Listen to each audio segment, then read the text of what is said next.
Iran அணு ஆயுத தயாரிப்பில் ஈடுபடுகின்றது என காட்டமாக கூறிய இஸ்ரேல் திடீரென கடந்த 13ஆம் தேதி ஆபரேஷன் ரைசிங் லைன் என்ற பெயரில் தாக்குதல் நடத்தியது.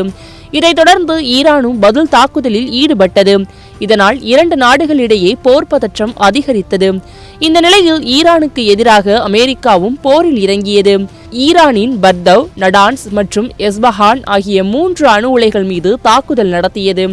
ஈரான் மீது அமெரிக்கா நடத்திய தாக்குதல் வெற்றி பெற்றுள்ளது என கூறிய அமெரிக்க ஜனாதிபதி டிரம்ப் வெள்ளை மாளிகையிலிருந்து நாட்டு மக்களுக்கு உரையாற்றும் பொழுது ராணுவ வீரர்களுக்கு பாராட்டுக்களையும் தெரிவித்துக் கொண்டார்.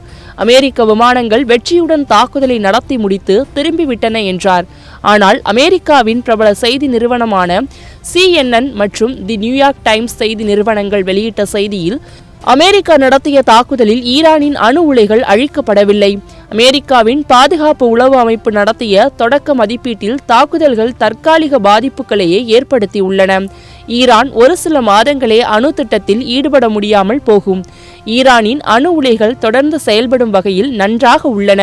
செறிவூட்டப்பட்ட யுரேனிய பொருட்கள் முன்பே பாதுகாப்பான வேறொரு இடத்திற்கு கொண்டு செல்லப்பட்டு விட்டன என தெரிவிக்கப்பட்டது.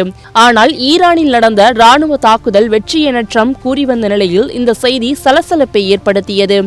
ஆகையால் ஆத்திரமடைந்த ட்ரம்ப், இது பொய்யான செய்தி, அமெரிக்க வரலாற்றில் வெற்றியடைந்த ராணுவ தாக்குதல்களில் இதுவும் ஒன்று. இதனை குறைத்து மதிப்பீடு செய்யும் வகையில் CNN மற்றும் தி நியூயார்க் டைம்ஸ் செய்தி நிறுவனங்கள் இணைந்து முயற்சித்துள்ளன. CNN-இல் இருந்து நடாஷா பெட்ரிராண்டை நீக்க வேண்டும். 3 நாட்களாக பொய்யான செய்திகளை பரப்பும் அவரை நான் கவனித்துக் கொண்டுதான் இருக்கின்றேன். அவரை உடனடியாக கண்டிக்க வேண்டும். அதன் பின்னர் ஒரு நாயை போன்று தூக்கி எறிய வேண்டும். லேப்டாப்பை திறந்ததும் பொய் செய்தியை பரப்பும் வேலையில் ஈடுபடுகின்றனர். அணு உலைகள் பற்றிய பொய்யான புனைவுகளை வெளியிடுகின்றனர். நம்முடைய பேட்ரியாட் விமானிகள் உண்மையில் சிறந்த பணியை செய்துள்ளனர். முற்றிலும் அழிவுக்கான வேலையை செய்துவிட்டனர்.